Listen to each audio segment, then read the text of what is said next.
Welcome everyone to the final presentation of the Bird-Initiated Rubbish Disposal System project, also known as the BIRDS project. Our wonderful team consists of Aidan Nipper, a photonics and science engineer, Will DeSalvo, photonics and science engineering, me, Rodrigo Guerra, electrical engineering, and Donovan Reynolds, computer engineer. And together we're here to bring the birds to life. We decided to take on this project because of the unfortunate reality that despite our best efforts to keep the planet clean, sometimes it feels like an unreachable dream. Due to our inability to leave a space clean, governments and communities are forced to actively invest in cleanup, whether it be from volunteer groups, convict labor, or outright salaried cleaners. It's a painful allocation of resources. In the absence of common sense solutions like preventing the generation of new waste, and educating the public on proper waste disposal, we must consider the absurd. We chose birds because of three unique properties. First, they are omnipresent, which they are basically everywhere. They are intelligent enough to be trained so they can form correlations between their actions and something else. And they're cheap to bribe. You only need seeds and simple food. It's not too expensive. There are three core goals for a successful implementation of a bird trainer. The first is that the response time from when a bird deposits an item to when the system delivers a verdict must be short enough for the participating birds to make an association between their actions and their reward. Secondly, the system must deliver consistent verdicts to reinforce the desired behavior. And thirdly, the housing of the system must be robust enough to protect the insides of the housing from both animals and the environment. To accomplish our three core goals, we have a few objectives to take care of. First, the time for the cigarette detection model and the food distribution have to be short enough for the birds to associate the behavior with the reward. Secondly, the image detection softwares, especially the cigarette detection model, should be consistent in their verdict in order to reinforce a desired behavior and not give false positives or false negatives that could hinder the training process. Thirdly, the housing should be able to survive in the outdoors. We have not tested that, but that's an advanced goal. But we do have the trash container that is easily removable and easily replaced. The food is easy to access once you remove the outer shell. And each of the system platforms are very easy to remove, and it was designed in a way that they're modular. So there are no permanently glued stuff. You can take everything apart if you need to replace parts. These tables outline the engineering specifications for both the electrical and optical components of the birds, with the key specifications highlighted in yellow. Starting with electrical, the power draw from our PCB must be less than 5 watts. The most important part of our system, the image processor, must deliver a recognition verdict within 5 seconds of an image being taken. Moving on to the optical components, a key specification for our camera systems will be the FOV or field of view for each camera, which is affected by the collimating lens or outermost lens. The focal lengths of the lens systems are also important, as they will need to fit the object distances for the bird landing pad, 10 to 20 centimeters, and the bottom of the trash analysis chamber, 15 centimeters.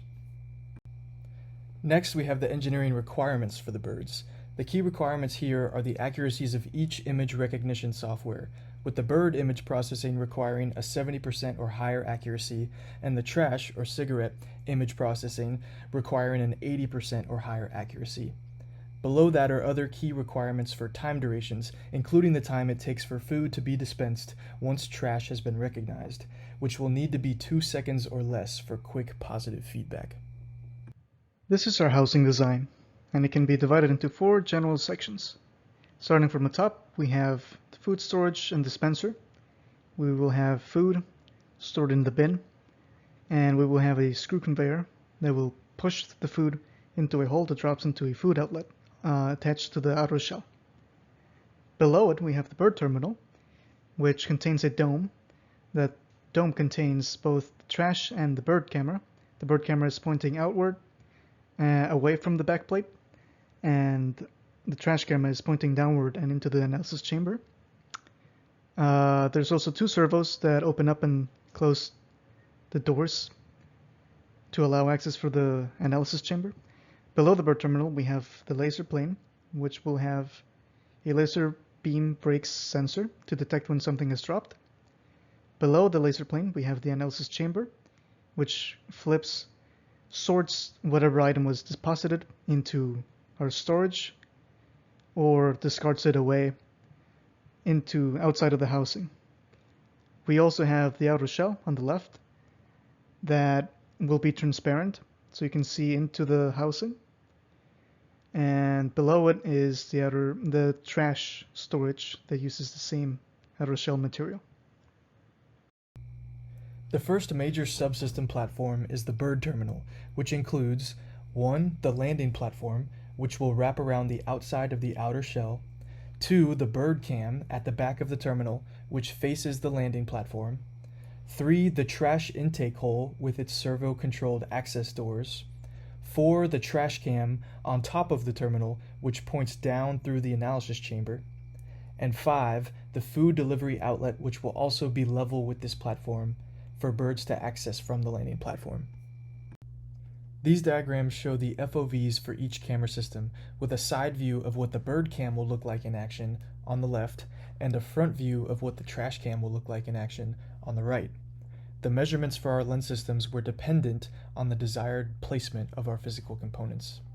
The BirdCam FOV diagram also includes an approximate representation of the landing platform, which will be adjustable in height to cater towards different sized birds.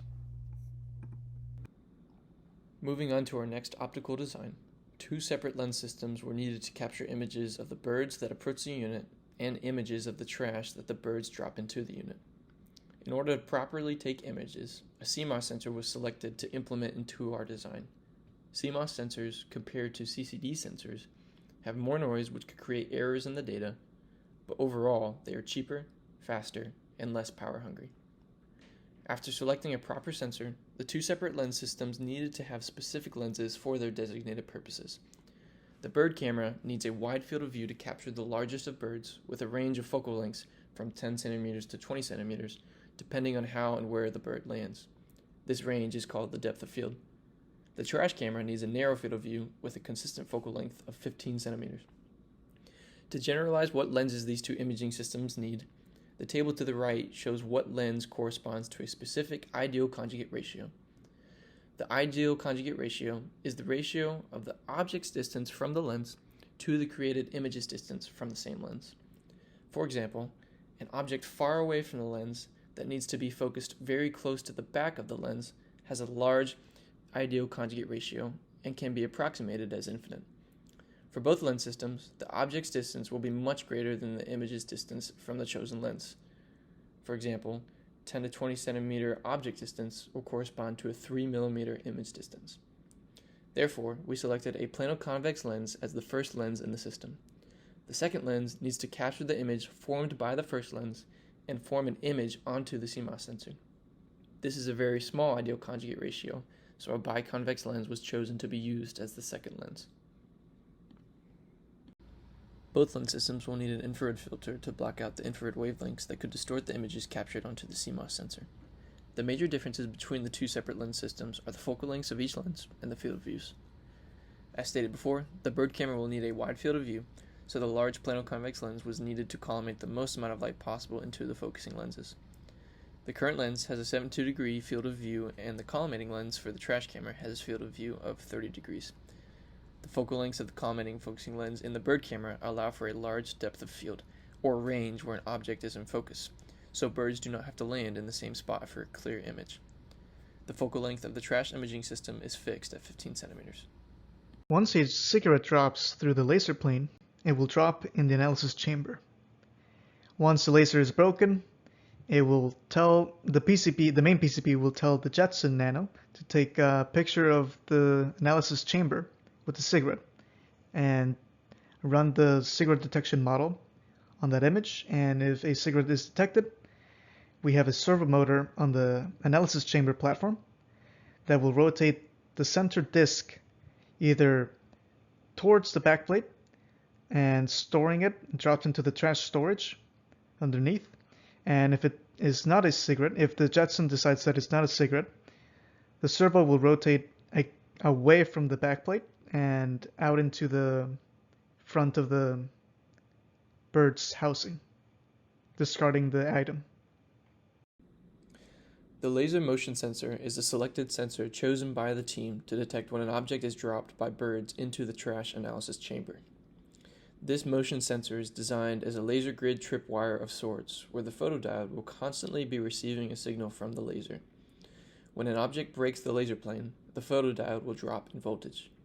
This sends a signal to the PCB to turn on the trash imaging system and take a picture of the fallen object. A photodiode was selected in this design because of its quick rise time to recognize when a break in the laser plane happens. Other options were not able to detect fast-falling objects. A proposed idea of the laser motion sensor setup can be seen here. Here we have the design of the integrated laser motion sensor system.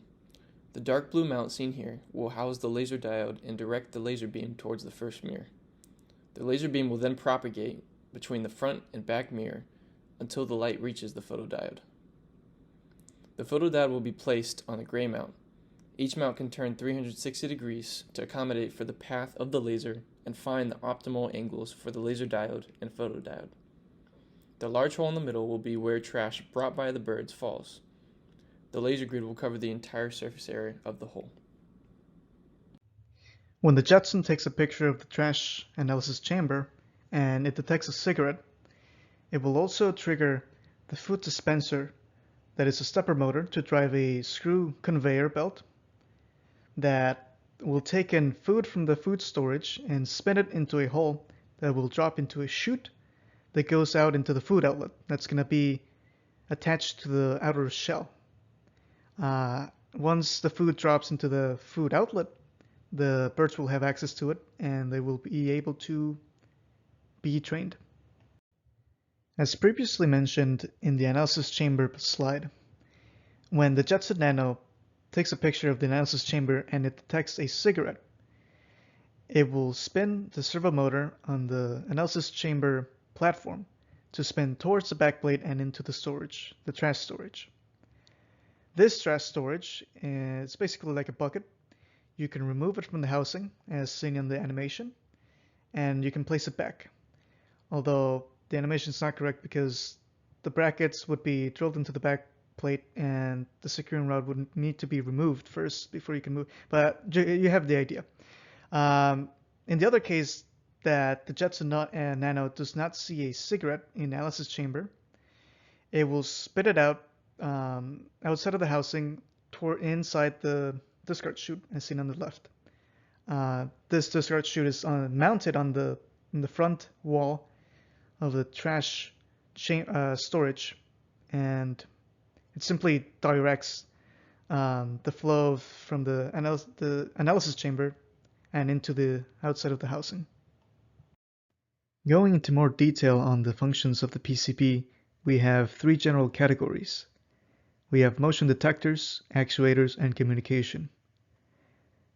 The first detector will be a laser and photodiode laser brake system that will detect whether an object has crossed through the laser path, and we can read that as a voltage drop across the photodiode. Then next we go into the actuators. We will have a stepper motor rotating a screw conveyor a certain amount to deliver a specified amount of food for the birds. Then we have two servo motors that will operate the doors that allow access to the analysis chamber.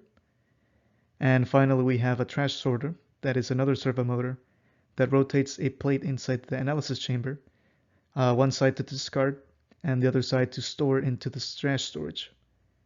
And finally we have the communication pins.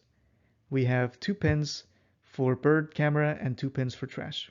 One pin tells the Jetson to activate the bird camera, another one reads if the Jetson decides if it's a bird or not. Same with the trash.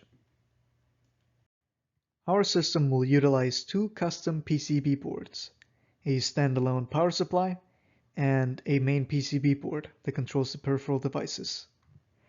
The power supply will take 9 volts DC from a wall adapter and step it down to 5 volts to power both the Jetson and the main PCB board. A notable feature on both boards is the use of jumper pins to isolate certain sections of the circuit. This is for testing and debugging. Another feature on the main PCB board is that the stepper driver and stepper motor power are isolated from the rest of the board, so we can run it at higher voltages than the board runs on, and it just adds flexibility if we need to. We are programming the main PCB using ICSP, which has turned out to be much simpler than we thought. You just need a USB programmer. These are the Jetson communication pins. We're using the laser pins and the photodiode and the capacitor sensor. These through holes will be soldered in because those sensors will be far away from the board. Then we will have two servo motor headers and the trash sorter servo motor headers. We also have the power LED. We have a 5-volt break that acts as a switch, and we have leftover pins that we did not use, but just in case we need them, they're there. Taking a closer look at our custom PCB boards, let's start with the power board. We have the 9-volt coming in from here. We have this line that isolates the 9 volts with the buck converter. We also have the isolation of the output of the 5 volts for all of them in this bus, or selectively isolating the Jetson and the main power supply. We also have some separate power supplies in case we need to power something independently. On the main board, we have the 5 volts. We have the isolator pin here, where this isolates the 5 volts coming in from the rest of the line in the board. We also have the 5 volts breaker here that isolates the power for the stepper driver and stepper motor to run on a different voltage if we really needed to. We have the MCU, we have leftover pins, Jetson communication, ICSP, photodiode, laser. We were going to use the capacitor sensor, but we don't use it now in our current model. I think that is the power the power LED. I wish I added one to the power board, but it is what it is. We only needed one revision for both, which is amazing. I was really pleased with that. The hardware block diagram shown here gives a breakdown of our main parts within the birds. A few noteworthy devices are the bird and trash imaging systems to the left with their optical designs shown, as well as the many peripheral components that will ensure every function offered by the birds will be executed. This diagram reveals the complexity of our system and the need for all of the components to work together in tandem. Looking on the processing side of things, we need to make sure that our microcontroller has low power modes so that it can read sensors and not draw too much current. It needs to have enough GPIO pins in order to read from all of our sensors as well as communicate with our Jetson Nano. We need to also be able to wake this processor up from its low power mode with interrupts. It needs to be cheap, and it needs to have some development board tied with it so that it's easy to test and debug. Now, the most important are those last two, is making sure that it's cheap and that we have the development board, because almost every microcontroller fits those other few requirements that we need. And like I just mentioned, one of the biggest deciding factors was going to be looking to minimize our cost. We already own some development boards, so that made it easier to select. One of our goals was to try to stick within the Arduino IDE rather than trying to program in C, just so that we could spend more time working on the machine learning aspects of it rather than trying to sit there and debug C code, since Arduino has a lot of nice features and built-in libraries already with it. That is why our final choice, we went with the Arduino Uno that has everything we need, enough pins, and we already own it, so there's no extra purchase for a development board. Because of our selection of the Arduino Uno, we decided to stay in the same microcontroller family. This is why we're looking at comparing different Atmegas. The Atmega we went with was the Atmega 328PB because it had more than enough GPIO pins to support all of our different sensors and communication at the lowest price.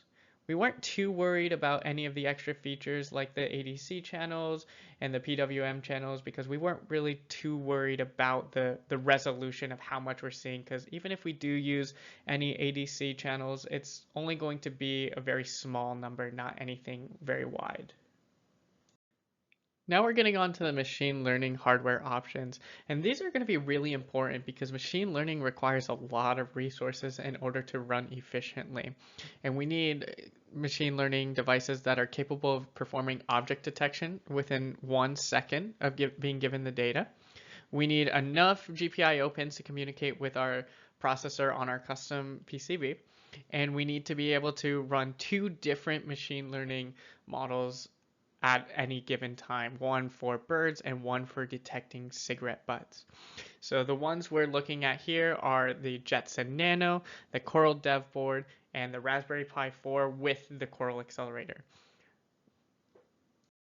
Now, all of these devices are great in their own right, but really the key things we're looking for is that we need a device that can work well on a number of different architectures. That way we're not limited by our hardware to which framework we decide to go with for our neural network. We need a device that can respond quick enough to meet our 1 second processing goal. So like I said earlier, machine learning requires a lot of resources. So we need to make sure that we have either some TPU or graphics card that can do that computation. We wanted a device that we could receive very quickly in the mail and it wasn't on back order. That way we could start working on machine learning as fast as possible. And again, we need a device that can run 2 different machine learning models, one for the bird and one for detecting the cigarette filters. Now, putting all that together, we decided to go with the Jetson Nano. The main reason for this is because of how versatile the Jetson Nano is. It can run any network, and it's not limited to specifically TensorFlow, kind of like the Coral Dev Board and the Coral Accelerator are, because those TPUs are specifically designed for those. The setup for it was very easy with tutorials online on how to set up the Jetson Nano, the tutorial on how to download the Jetpack SDK, and after we set this up, the Jetpack SDK actually already had an object detection model on it as an example. And inside of those objects that it could detect, it could already detect birds, which made running this software much, much easier. So we didn't have to train our own model for the birds, and we just had to worry about training the model for the cigarette filters. Another big plus is that it came just within a few days of purchase, meaning we could tinker around with it as soon as possible to make sure that it could work with what we needed it to. After having our hardware selected, now we move on to the software side of things. Our software is pretty straightforward at a high level. So to start off, we first detect if there was a bird landing on our pad with a capacitive sensor that is being constantly monitored by the microcontroller. If their capacitive sensor was triggered, then the microcontroller sends a signal to our Jetson Nano, which then turns on the bird camera to see is the object in front of it a bird or is it something else. If it is a bird, then we send a signal back to the microcontroller saying to open the door to allow access for the bird. And then we use a laser brake sensor, which is constantly being monitored by the microcontroller again, to detect if there was a break. If there was a break, then we send the signal back to the Jetson Nano to see what the object is. Is the object a cigarette or is it anything else? So if it is a cigarette, then we sort it to the trash and we drop food as a reward by spinning a motor using the microcontroller. In order to properly detect cigarettes, we had to turn to an online resource named Edge Impulse to build a custom model that can detect cigarettes. In the upcoming frames, we'll talk about the actual process that we went through in order to build this custom model. As you'll see in the future, we're going to be talking about data collection, training, and testing, and actually deploying this model. The first step to training any image recognition model is to build a data set. In order to build our data set, we hooked up a camera in the same spot that is tied to a cylinder that has a common background, so that way there's little variance to the background, and all that's changing is the actual image inside. And we moved some cigarettes around, some sticks around, and things like that. And we took about 100 to 150 images and drew bounding boxes around all of our cigarettes individually, so that the model can correctly train which parts are cigarettes and which parts are not.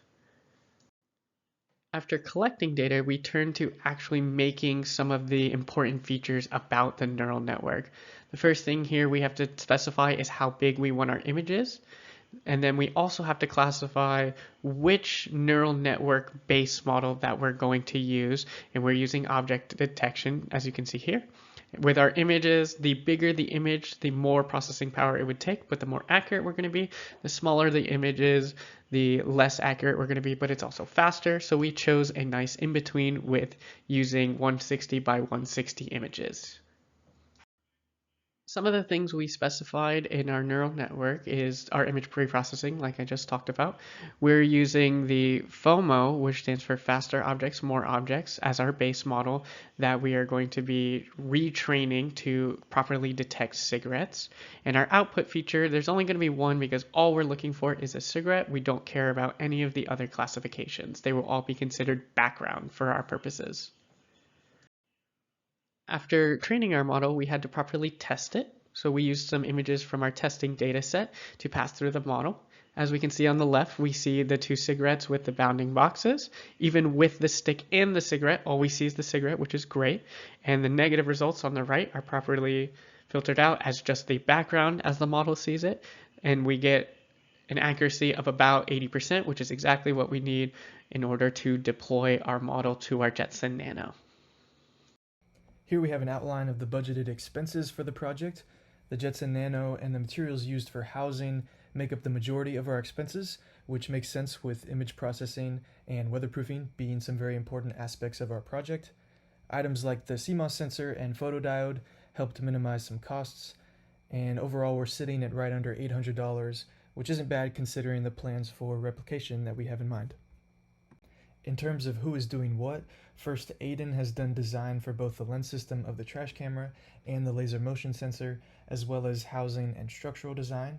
Next, I have done design for the lens system of the bird camera, as well as helping with the laser motion sensor and the structural design of our system. Next, Rodrigo has taken care of the PCB design, including wiring and soldering, and has contributed much to the housing and mechanical design of the birds. And last but certainly not least, Donovan has been our machine learning man, working with the Jetson and integrating our software with our hardware, as well as maintaining our website. To give a better idea of how our project has progressed and where we see it going, we've provided this timeline along with some future hopes for our project. Both our PCB and image recognition software for birds and for trash were done first, with about 9 weeks left. The laser motion sensor was built and being tested and adjusted with about 7 to 8 weeks left. Our lens systems were implemented and being tested with about 5 weeks left. And our housing and structural design took a while to perfect, but we had all that figured out with about 2 weeks to go. And then for some future milestones, we plan on having some fun testing our system outdoors once we've presented at the showcase. Our hope for this project is that others will build upon our design in the future and perhaps use it to train birds in a specific area, including expanding the system's capability to receiving other trash items. The idea is that way down the road, we could see our system used in cities or on campuses to slowly minimize the impacts of littering. Thank you for taking the time to watch our design review of the bird-initiated rubbish disposal system. We're excited to answer any questions you may have.